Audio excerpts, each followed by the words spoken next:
ஐந்து கரத்தனை ஆனை முகத்தினை இந்தின் இளம்பிறை போலும் ஈற்றனை நந்தி மகந்தனை ஞான கொழுந்தனை புந்தியில் வைத்தடி போற்றுகின்றேனே. வணக்கம்.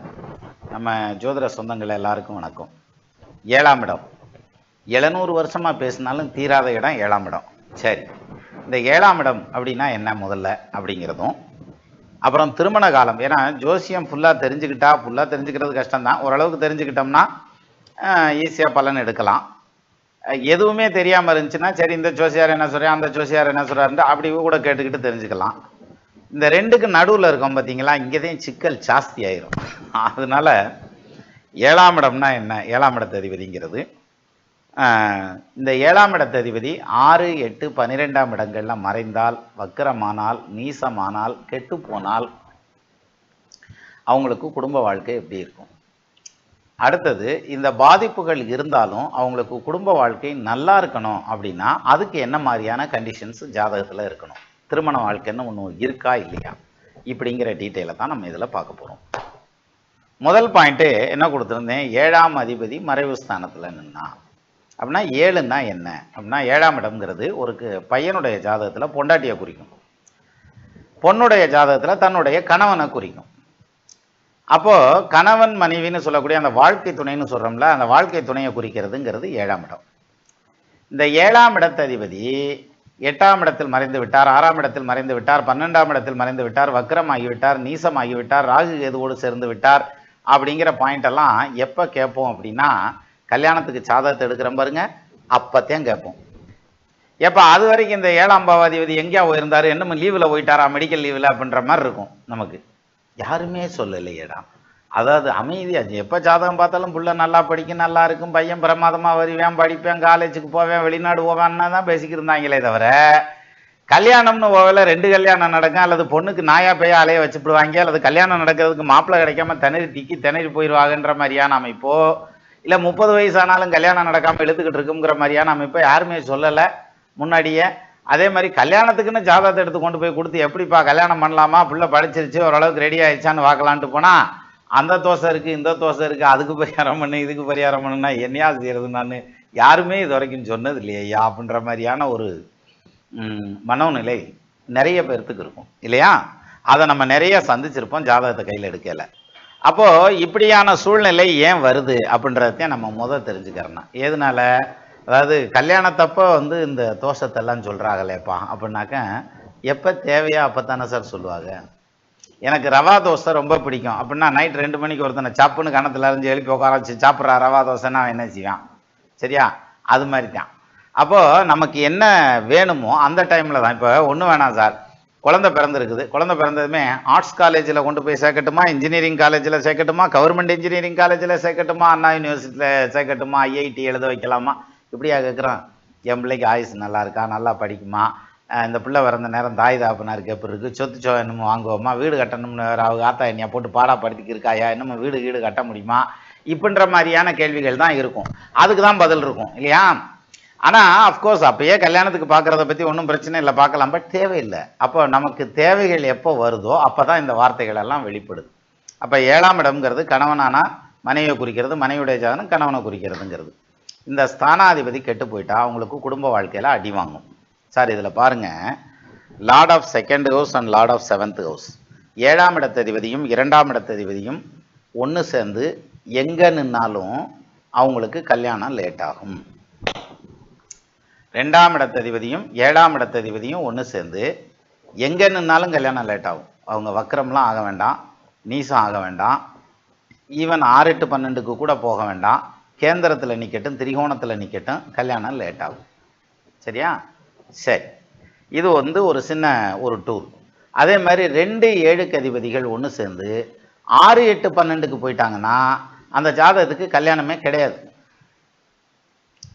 சரியா, அதே மாதிரி இது இது இது எல்லாமே ஜோதிட ரூல்ஸ் தான். நான் சொல்கிறதுங்கிறது நானாக ஒன்றும் கண்டுபிடிச்சலாம் சொல்லலை, நானாக கண்டுபிடிச்சி சொல்கிறது எதுவும் கிடையாது, எல்லாமே இருக்கிறத தான் ரிவீல் பண்ணிக்கிட்டே இருக்கும். சரி, இப்போ இந்த இது இருக்குது பாருங்கள், அதாவது 2, 7க்கு அதிபதிகள் ஒன்று சேர்ந்து 6, 8, 12 போய் மறைஞ்சிட்டா கல்யாணம் கிடையாது. வாழ்க்கை பூரா கல்யாணம் இல்லாமத்தே இருக்கணும், சன்னியாசியத்தையும் தெரியணும். ரைட்டா, சரி. அதே மாதிரி 2ஆம் இடத்ததிபதியோ 7ஆம் இடத்ததிபதியோ 6, 8, 12ல் மறைஞ்சா அல்லது வக்கரமானா அல்லது ஏதாவது ஒன்று நீசமாயிட்டா, நான் ரெண்டையும் சொல்லலை, ரெண்டும் தனித்தனியாக இருக்காங்க, ஏதாவது ஒன்று மட்டும் அடி வாங்குதுன்னா அவங்களுக்கு 2 கல்யாணம் பண்ணுறதுக்கான அமைப்பு இருக்கு. இதுதான் தாரதோஷம்னு எடுத்துக்கிறோம். சரி, இது இப்படியே இருக்கட்டும். இப்போ 2 கிரகமே நல்லா இருக்குதுடா, அவனுக்கும் கல்யாணம் ஆக மாட்டேங்குது, அது என்னடா காரணம் அப்படின்னு அப்படி ஒரு பாயிண்டை கிளப்புவோம்ல. 2ஆம் இடமும் நல்லத்தையா இருக்கு, கேந்திரத்தில் இருக்கு, 7ஆம் இடம் ஆட்சியா வேற இருக்கு, இல்லாட்டி 7ஆம் இடம் கேந்திரத்தில் இருக்குது, 2ஆம் இடத்ததிபதி ஆட்சியா இருக்காரு, அப்பயும் கல்யாணம் நடக்க மாட்டேங்குதியா அப்படின்னாக்க, அங்கதான் ஆட்சி பெற்ற கிரகங்கள் அல்லது உச்சம் பெற்ற கிரகங்கள் லக்னம் 7ஆம் இடம் 2ஆம் இடம் 8ஆம் இடத்துல இருந்தா அவங்களுக்கும் கல்யாணம் லேட் ஆகும். சார் நீங்கள் ப்ராக்டிக்கலாக பாருங்க, தெரியும், இதெல்லாமே கரெக்டாக தான் இருக்கும், கமெண்ட்ல போடுங்க. சரியா? அப்போ இது வந்து ஜோதிட ரூல்ஸ். பட் இதுக்கான விதிவிலக்கு இருக்கும்ல, இதை ஓவர் கம் பண்றது இருக்கும்ல, இதை பிரேக் பண்ணி போற மாதிரியான சில விதிகள் எல்லாம் இருக்கும். அப்போ ஒரு எடுத்துக்காட்டுக்கு சொல்றேன். 2ஆம் இடத்ததிபதி 6, 8, 12ல் மறைந்து விட்டார். குடும்பஸ்தானாதிபதினு சொல்லுவாங்க. 2ஆம் இடம்ங்கிறது குடும்பம் சார். கணவன், மனைவி, குழந்தைங்க, செல்வாக்கு, பொருளாதாரம், சொந்த வீடு, சொத்து சொத்தோட அவன் செல்வாக்கா பிழைக்கிறான் பாருங்க, தட் இஸ் கால்டு 2ஆம் இடம். அந்த 2ஆம் இடத்ததிபதி ஓய்வு கெட்டு போனார்னா குடும்பமே இல்லை, குடும்பமே கிடையாது அவனுக்கு அப்படின்ற மாதிரியான ஒரு பாயிண்ட் வரும்ல.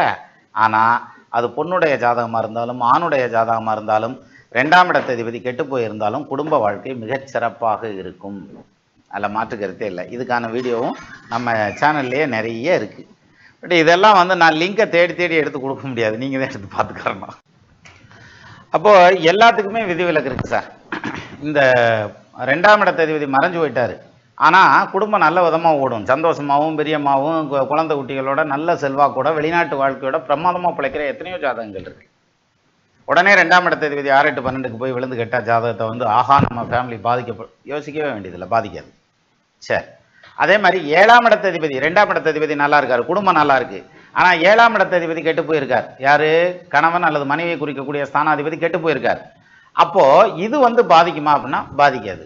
எல்லா ஜாதகத்துக்கும் இல்லை, நான் சொல்றது இதுல விதிவிலக்கு இருக்கு. பாதிக்காம இருக்கிறதும் உண்டு, பாதிக்கிறதும் உண்டு.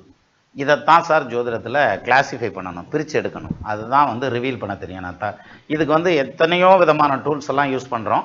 பட் இருந்தாலும் இதை வந்து பிரித்து எடுத்துட்டா, அதாவது 7க்கு அதிபதி 8க்கு போகிறார் அல்லது 12க்கு போகிறார் அல்லது 6ஆம் இடத்துக்கு போகிறார், அப்போ உனக்கு மாப்பிள்ளை கிடைக்காது அல்லது பொண்ணு கிடைக்காதுங்கிறது காரணமே அல்ல. இந்த ஜாதகத்துக்கு பொண்ணு கிடைக்காது, 7க்கு அதிபதி 6க்கு போகிறதுனால உனக்கு கல்யாணம் இல்லை. இதே மாதிரியான இன்னொரு ஜாதகம் 7க்கு அதிபதி 6க்கு போகிறார், ஆனால் அந்த ஜாதகத்துக்கு திருமணம் உண்டு, குழந்தை உண்டு, நிம்மதியான வாழ்க்கை உண்டு அவனுக்குன்னு சொல்ல தெரியணும் சார். அதான் சார் மேட்ரு.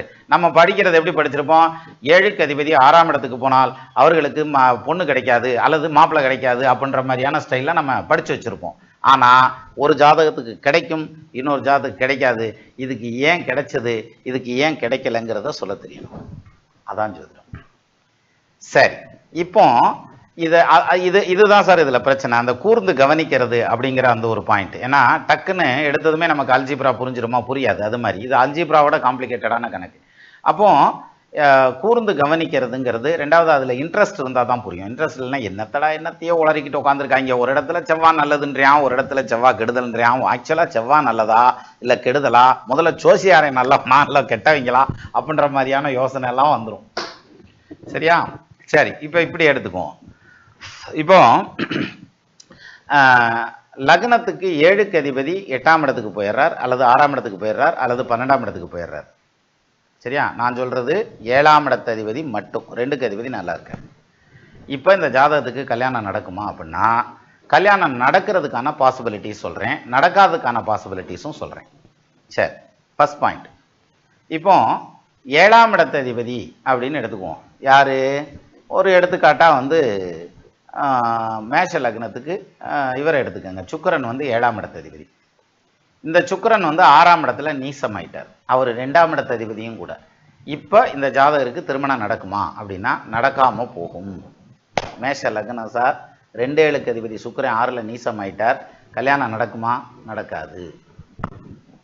சரி, இதே 2-7க்கு அதிபதி சுக்கிரன் 6ஆம் இடத்துல நீசமாயிட்டார், ஆனா அந்த ஜாதகத்துக்கு கல்யாணம் நடக்கும்.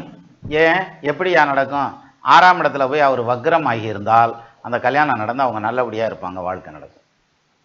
சரி, இது வந்து நடக்கிறதுக்கான வாய்ப்பு. நடக்காததுக்கான வாய்ப்புங்கிறது வந்து அந்த வக்ரம் ஆகாம இருந்ததுன்னா, அல்லது நீசத்துக்கு பரிவர்த்தனை இல்லாம இருந்தால், நீசன் என்ற ராசிநாதன் ஆட்சி உச்சமாகவே நீச்சபங்க ராஜயோகம் ஒன்று, அப்படி நீச்சபங்க ராஜயோகத்துக்கு வரணும்.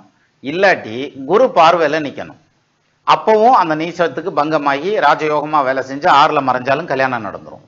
சரி, அதுவும் இல்லை, வக்ரமாயிருக்கணும். வக்ரமாயிருந்ததுன்னா நேர் ஆப்போசிட் பலன், 180 டிகிரி ஆப்போசிட்ல நடக்கும். அப்பவும் கல்யாணம் நடந்து வாழ்க்கை சந்தோஷமா இருக்கும். இந்த இடத்துல 2க்கு அதிபதி 7க்கு அதிபதி வக்ரமாகி கெட்டு போனார், 6ல் போய் மறைஞ்சு போனார் அப்படி எடுத்துக்க கூடாது. 6ஆம் இடத்துல போய் உட்காந்து மறைஞ்சு கெடுறார், அப்போ குடும்பத்தை கெடுக்கணும், அவர் வக்ரம் ஆகிறார், அதுக்கு 180 டிகிரி பலன் வந்து ஆப்போசிட்டா நடக்கும். அப்ப நல்ல பலன் நடக்கும், குடும்பம் அமையும், இப்படி எடுக்கணும். அதே மாதிரி இப்போ ஒரு சின்ன எடுத்துக்காட்டு வச்சுக்கிறோமே. இங்க பாருங்க, இந்த ஜாதகத்தை எடுத்துக்கங்க. இந்த ஜாதகர் வந்து பிறந்தது வந்து 2000 ஜூலை மாதம் 4ஆம் தேதி 3:13 PM. பிறந்தது திண்டுக்கல்னு வச்சுக்கோங்க. லக்னமாக வந்திருக்கிறது விருச்சக லக்னம், ராசியாக வந்திருக்கிறது கடகராசி, ஜென்ம நட்சத்திரமாக வந்திருக்கிறது ஆயில்ய நட்சத்திரம். சரியா? இப்போ இந்த ஜாதகத்துக்கு 7ஆம் இடத்த அதிபதி நல்லா இருக்காரா? 7க்கு அதிபதி 8ல் போய் மறைஞ்சு விட்டார். ரைட்டு. 2க்கு அதிபதி நல்லா இருக்கிறாரா? அவர் நல்லத்தையா இருக்கிறாரு, ஆனாலும் சனியோட சேர்ந்துட்டாரு ஐயா, பாவ கிரகத்தோட. அது 7ஆம் இடத்துல உட்காந்துருக்கிறது சத்தியம்.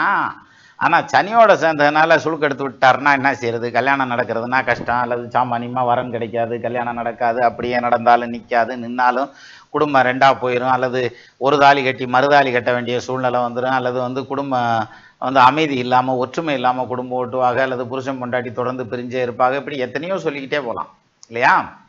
ஏன்னா சனி தான் நீசன் தானே, சனி வந்து ஆகாதவன் தானே, சனி கெட்ட பலன் மட்டும்தானே கொடுப்பார். இந்த ஒருத்தர் கமெண்ட்ல தான் போட்டிருந்தாரு, ஏழை சனிகிட்ட நீங்களாம் அடி வாங்கலடா, வாங்கினா தாண்டா தெரியும் உங்களுக்கெல்லாம் அப்படின்னு போட்டிருந்தாரு.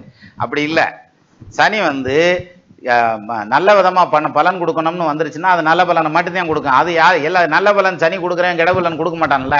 சனி தசையில் கோடீஸ்வரனா இருக்க எத்தனையோ பேரை பார்த்துருக்கோம்ல. அப்போ சனி வந்து யோகத்தை செய்யக்கூடிய விதத்தில் நின்றுட்டா போதும், அது பிரமாதமான யோகத்தை செஞ்சுட்டு போயிடும். அதே மாதிரி தோஷத்தை செய்யணும்னு இருந்ததுன்னா தோஷத்தை மட்டும்தான் செய்யும். சனின்னா நெகட்டிவ் மட்டும்தான்.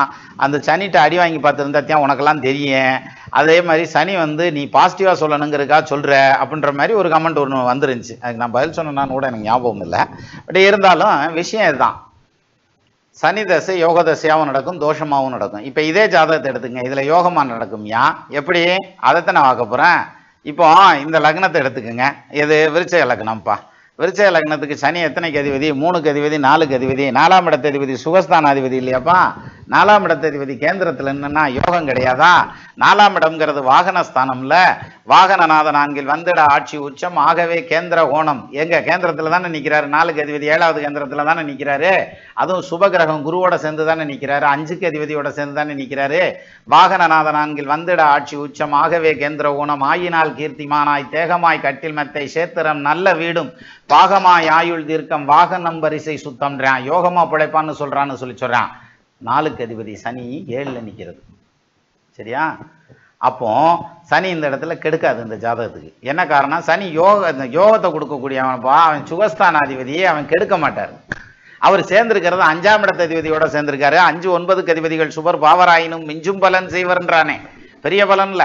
அப்போ அந்த வகையிலையும் சனி குரு காம்பினேஷனுங்கிறது one of the best combination இந்த ஜாதகத்தை பொறுத்த வரைக்கும். இது எல்லா இடத்துக்கும் பொருந்தாது, அதுவும் சிக்கல். சரி, அப்போ இந்த சனி குரு காம்பினேஷன் வந்து அருமையான காம்பினேஷன். எங்கே உட்காந்துட்டு இருக்காரு? அவர் 7ஆம் இடத்துல உட்காந்துருக்காரு. அப்போ குரு நல்ல பொசிஷனில் இருக்கார், சனி நல்ல பொசிஷனில் இருக்கார். குரு சனி காம்பினேஷன் நல்ல காம்பினேஷன் தான், இங்கே கெடுதலான காம்பினேஷன் கிடையாது.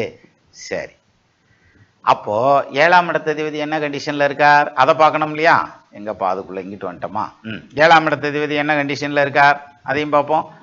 7க்கு அதிபதி 8க்கு போய்விட்டார். 8ஆம் இடத்தில் கூட்ட கிரகங்கள். 8ஆம் இடத்துல சூரியன் இருக்கிறார், செவ்வாய் இருக்கிறார், பாவகிரகம் செவ்வாய், சூரியன் பாவகிரகம், புதன் உட்கார்ந்துருக்கார். 8க்கு அதிபதியும் அங்கே தான் இருக்கார், சுக்கிரனும் அங்கே தான் இருக்கிறார். அது இல்லாமல் புதன் வக்கரமா வேற இருக்கிறார். இத்தனைக்கு நடுவில் வந்து உள்ளே போய் 7க்கு அதிபதி வேற உட்காந்துட்டாரு சுக்கிரன். அதனால இந்த ஜாதகத்துக்கு குடும்ப வாழ்க்கை உருப்படாது, சிம்பிளாக முடிச்சுக்கலாம் இல்லை. ஆனால் அப்படி இல்லை சார்.